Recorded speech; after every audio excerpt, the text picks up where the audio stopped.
We're live on YouTube. Sweet. Instagram, YouTube. Check. Good morning. Good morning, everybody. What day is it? It's Wednesday. My watch is charging, so I think it's the 10th. It is. That's kind of a indicator of how things are going right now. 100 miles an hour, don't even know what day it is. Been working nonstop for pretty much about a month, so getting a lot of cool things done. But today's update, we thought we've been getting a lot of questions for a while now on the Prospector. So we do have an AEV Prospector, and it's just right out here. So I thought today I'll give you a glimpse on it. We are going to be shooting an in the shop on this eventually, so if you're going to want more details and all that stuff, it'll be coming. But I'll just give you a kind of a quick rundown of our Prospector. So step outside with me. It's right out here.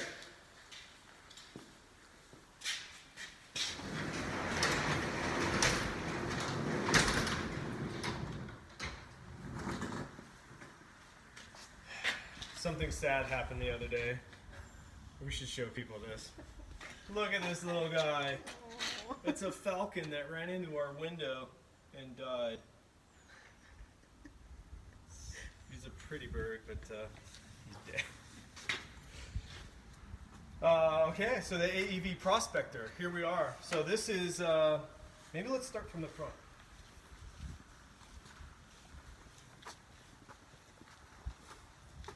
Someone said, "What you cooking?" So I would go this way, point this way so your mics aren't into the wind. It is a little windy out here, I'll come in close. So yeah, this is a 2018 Ram 3500 diesel. And this is my personal truck slash XO truck for hauling things.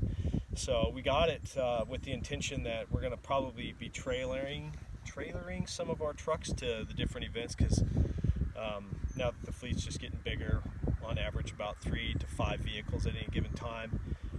We're just putting on tons of miles, going to like Expo West from Montana and back, and so that's in the future that we'll start hauling vehicles. But in the meantime, it hauls our booth in the gray trailer right now, and pulls our camper when the crofts are going out fishing or whatever.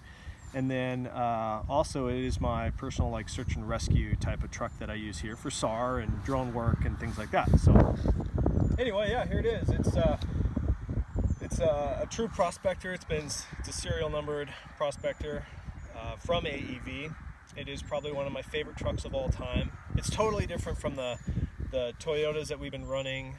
It's just a monster. I mean, the engine is humongous. That entire hood is just jammed full of an engine. It's just so much power in there.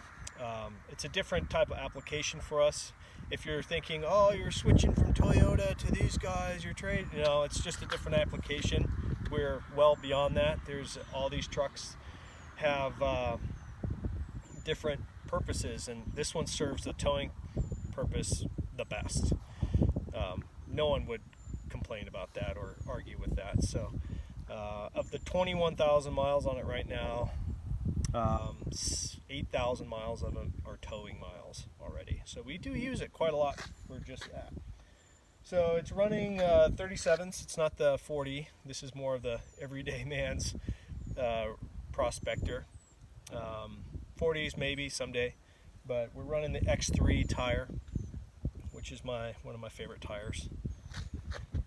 In the front, we got the rigid Midnight Edition bar, the 40-inch bar, or I think that's a 30-inch bar. None of it is hooked up right now. I'm that guy. I've got a bar in the front, I've got a bar up top, and I've got the rigid scene lights on the side, but I'm waiting for an S-Pod to come in and get it all wired up at once. Probably do some rock lights too when it comes in. So hopefully that'll all be done for Expo, where you can see this truck. It'll be down there as well. So anyway, let's take a peek inside.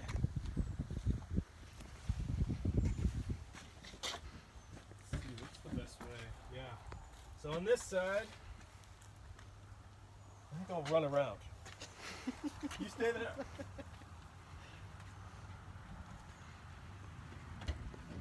It's the diesel for people who are asking. It's the diesel. Yeah, so inside I've been working on it, getting everything ready. Just kind of for my life, I guess. We've got the ram mount, the really good ram mount. There's the $16 one, and then for holding devices, and then there's this one. It's like 150 bucks. It's a huge step up in price, but it is far better than just the wobbly metal one. So on top of that, we've got for other communications, so this handles like all of our mapping, Google Maps. It talks to the inReach right here that we use all the time, and also, like, you know, searching the web and all that. It's all right here. When we're flying drones, we can put a device in right here too and fly off of it. We've got the AEV switch pod up here. These switches will be plugged in shortly, hopefully. I mounted the ram mounts onto the side. That doesn't come that way. I modified it just to put these in here so I could keep everything clean. And then I also wired in the ham radio on this side. You might be able to see it some. If you're looking for mic attachments on your radios, guys, what you got? You good? Yep. We use the Steely stuff for phones, and the Steely balls. They are perfect for mounting radios. You don't have to drill into your dash and get those hooks going. It just has the nice magnetic side, and then you get it close and it connects. So run out today and get one of those because they're so great. Let's see. I got a holster right here for my Glock 19. When we're traveling out on the ranch, we use this truck on the ranch a lot, so we have places for guns everywhere. Inside, binos, whatnot. Let's see, that's about it for back here. I'll show you the back seat.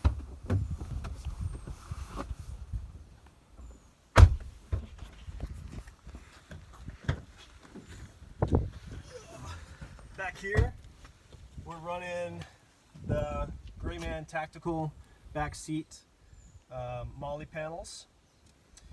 They are the plastic version, or I don't know what that'd be. That'd be like a polycarbonate or something like that. I'm not sure. But I'm loving it. So I can keep an AR right here. This is my favorite AR. Travel with it quite a bit when I'm out on the ranch and doing stuff. And then we have a secondary one here, and it's got, you know, med bags, another quick attachment for another rifle when we're all out there, tools, and bags for gloves and things like that. Inside, kind of a bug out bag, my everyday bag. It just lives here. Stuff that I can respond at any time for search and rescue and have what I need to meet the requirements for search and rescue. That's about that.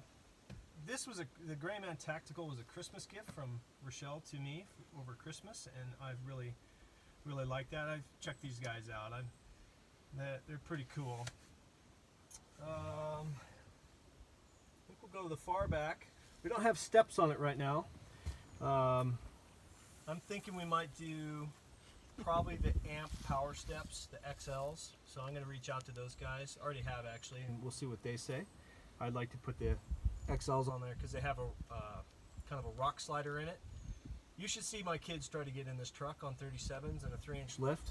It's comedy hour every time they're getting into this thing, so a step would be very helpful. So I'll show you the back, what we did in the back.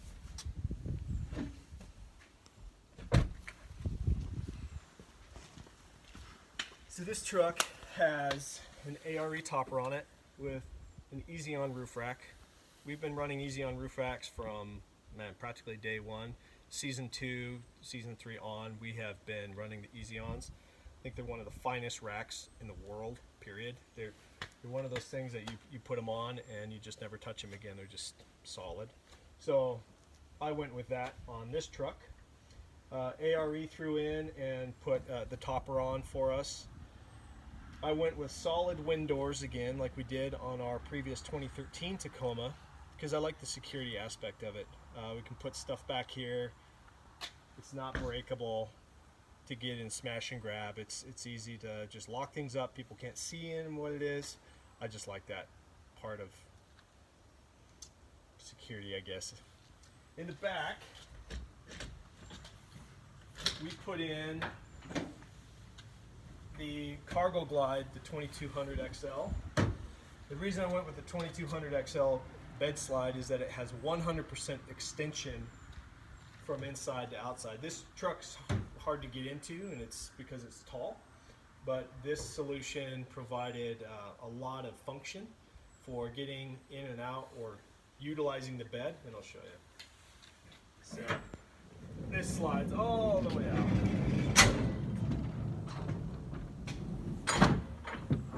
So there you have it. That to me is amazing. It's pretty slick. It holds a lot of weight. I can sit on the end of this, no problem. And that allows us just to like pull guns out or pull gear out or load it up. We went to Salt Lake the other day and loaded this full all the way to the brim with film gear and slid it into the back. And then when we got on site, we pulled it out. We're able to work off the back of the truck and then put it all away and lock the doors. It's pretty handy. I see the Cargo Glide having a lot of functionality inside the Overland space as well. When you're building a truck that you're not designing to live in or out of, this I think has a lot of functionality. And they make different, this one's their big boy, but they have some that are much lighter versions for us that would like to keep our trucks lighter. I actually liked the weight of this because the 3500 has such stiff rear springs that adding a little weight to the rear made the ride a lot nicer. So let's see, I mean that's about it. We're keeping the truck fairly simple. If you want to learn more about the Prospector and what it comes with, just go to the AEV website and look up the Prospector, and it'll list everything there, the snorkel and the suspension components and all that. We also have a couple in the shops already from doing an AEV Prospector with Dave a couple years ago, and he really gets in depth about what makes up a Prospector. So if you're curious about that, go check that out. So yeah, I love this truck. It's different than what we've ever run, but still I think one of my favorites, and it gets really good mileage. Like running around on 37s, towing stuff, I'm getting right now on the gauge is 13.8 miles to the gallon on 37s running a 3500. And if I baby it and I drive it nice, I'm getting 18 miles to the gallon on the interstate. So pretty cool. It is re-geared. That's another thing that AEV did. This has 488 gears in there as well, so that helped too. Future build, lockers, front and rear, potentially sliders, and that's an air compressor, and that's about it. I do carry an air compressor in here though, and all the Prospector gear. This is kind of like everything I need: trail repair, tire repair, compressor, stuff like that lives in here. But someday I'll probably permanently mount some things. Yeah, so that's that. If you have any questions, I'll hear them now. Anything? Are you going to add a fridge? No, not going to add a fridge. Not to this one. To be quite honest, I live in a very unique situation to have 3 other trucks over here that do have fridges in them. And if I'm going to go out and do a lot of heavy overlanding or like true dedicated overlanding, I'll take one of those trucks.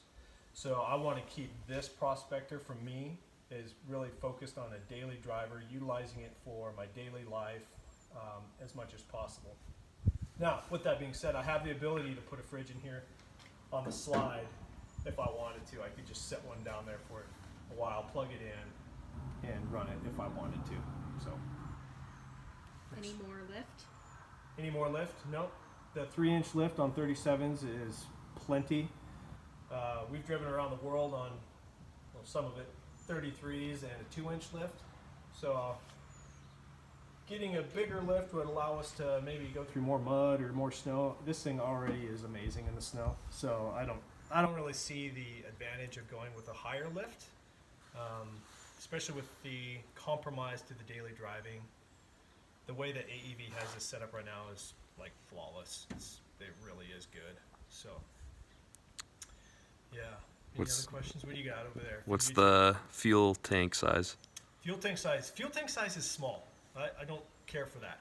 31 gallons, I believe, is what it is, and I am definitely going to be. That's an addition that I'll be doing, putting a long-range tank in of some kind.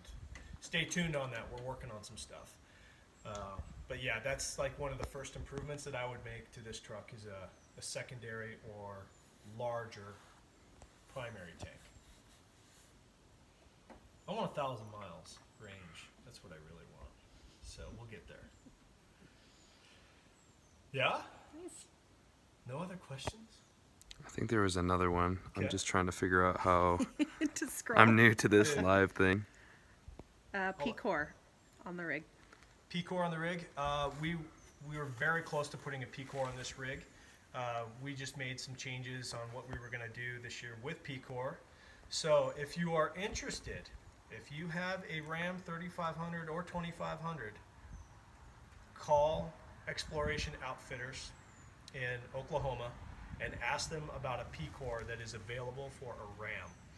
So there is one available coming to the U.S. right now. That's some insider stuff, but if you know of it, or if you want one, you'll be the first one. So, and that is for sale. And it was intended to come to this truck, but we swapped some stuff out, and yeah, so it's yours for the taking. Any other questions? How do you do sliders if you do amp steps? Sliders with the amp step. So the amp step, the XL, if I'm not mistaken, it has it integrated in there. So if you go to their website, this is what I did. I just went and looked, and they have an amp step with a slider built in. Now, it's not going to be. I haven't actually put my hands on one of these, but it's not going to be like put the full weight of a truck on it. That's what I'm anticipating. Maybe it can, but I'm not really looking for that. I'm looking for a step that comes down and a little protection if I kind of get into something a little bit here or there. Not really looking for really hardcore rock crawling slider. Really into it for a step. So Would you use this truck in the future as an expedition truck? absolutely. Yeah, maybe. Would I use it as an expedition truck in the future? For sure. I mean, these trucks are designed for that. It works perfect in my daily life right now, and it would for sure thrive in expedition environments in the future. But currently, there's no real plans to integrate it. You might see it in shows here and there, but it's only a support vehicle to the Expedition Overland at this time. You never know. I mean, you never know. Never say never. So, yeah. Are you gonna wrap it? I'm going to wrap it? No. Oh, let me talk about that. The reason I'm not going to wrap it is because it is actually coated in Ceramic Pro. Ceramic Pro is a protective layer that we put on the paint right away. And let's see if you can see it. It's too dirty right now, but what's actually remarkable is that how not dirty this truck is compared to what it's been through. It's a coating on the paint. It makes it look incredible, and it's highly water hydrophobic, and it puts a protective layer on there. So if I scratch it, I'm actually scratching the Ceramic Pro, but it's extremely hard surface. But since it has such high levels of water repellency, you put a sticker on it, and it goes, and it just smears off. Like it won't stick to it. It's incredible stuff. We've had it on this truck now for a little while, since fall. It's been wonderful, and we have it on Gary, our Land Cruiser. And when we had it put on that truck, I was sold. So Ceramic Pro sponsored this truck and did get it painted or sprayed, and I love it. I love it, but it kind of prevents it from being wrapped in the future because it just won't stick. So, yeah, Cool. good. Yep. Sweet. Well, that's the update. We've got a lot more stuff coming down the pipe. Stay tuned. We'll keep giving you updates as the season gets closer. But still too soon to launch some stuff. Expo West is going to be big, so stay tuned. It's coming up. It's like a month away. Yeah. About a month away. Yeah. So 4 weeks, and we're like, it's full on game time. So cool. Yeah. Well, we'll catch you guys later. Have a good one.